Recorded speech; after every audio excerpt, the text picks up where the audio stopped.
Hey everybody, Constable Francella here from the Coburg Police Service. Part of Police Week. Welcome to Virtual Police Week this year with everything going on. We've got the pleasure to be in Dave Sommerville's Sporting Goods.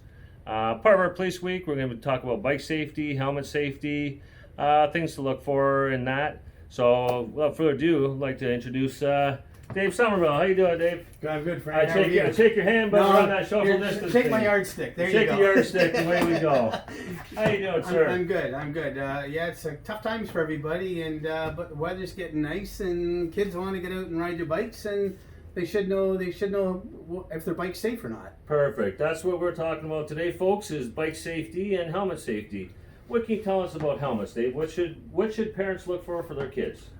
Fit's the most important thing. Fit's the most Fit's important the thing. absolute most important thing. I would recommend people buy a helmet with an adjustable dial in the back, so they can get a good fit on a helmet. I'm gonna have Frank put that on, All right.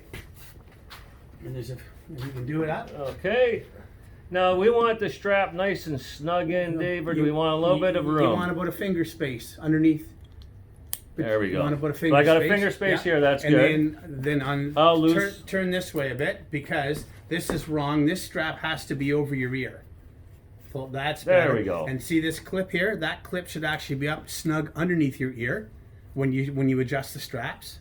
Okay. Okay. Well, there Sometimes we go. it's easy. The childproof Actually, turn the snaps. other way, because the other one is okay. There we go. It's okay. That's how And it's supposed to be, folks. And then at the back, there's an adjustment dial that you can adjust for fit. And the other important thing is the helmet should be level on your head. So if you turn sideways, Frank, the helmet should sit level, like so. If you see it cocked back up on their head, it's not fitting them properly. They might as well not have anything on. That's the way a helmet should fit. That's good, Frank. Perfect. So Let's start from the front. Obviously, you got to make sure the tires are inflated. The amount of air pressure will be written on the side of the tire, so you should make sure the tires are inflated properly. Generally, if you feel them and they're firm, that's usually pretty good if you don't have a pressure gauge. Okay, then we're going to start from the front of the bike. If the bike has a front brake, which this one doesn't, but if it does, you want to make sure the front brake works. Sometimes over the course of the winter time, brake cables and gear cables on a bike can rust up and seize up, so they don't work properly. If you don't have brakes, you can't stop unless you put your feet in the ground. Then we want to make sure the handlebars are tight, which they probably are if you're getting the bike with the spring. But before you ride it, you should actually stand over it and lean on it and make sure they're tight. We'll go to the crank of the bike. You should take the crank in your hands and wiggle it. If it moves, Okay. there's a problem inside the crank, you should have it looked at. Go to the back, make sure the seat's the right height. We'll talk about seat height in a second.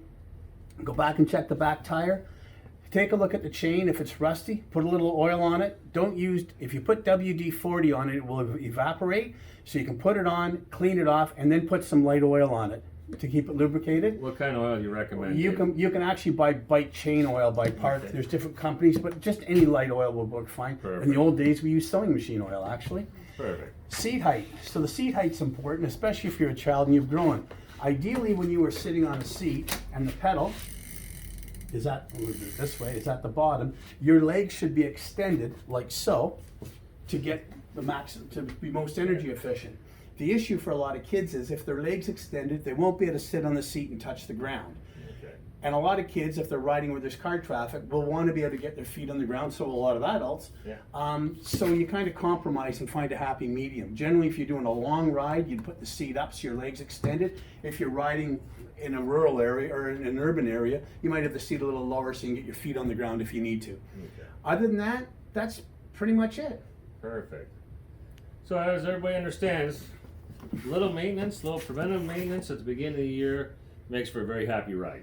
It makes for a happy ride, a comfortable ride, and most importantly, a safe ride.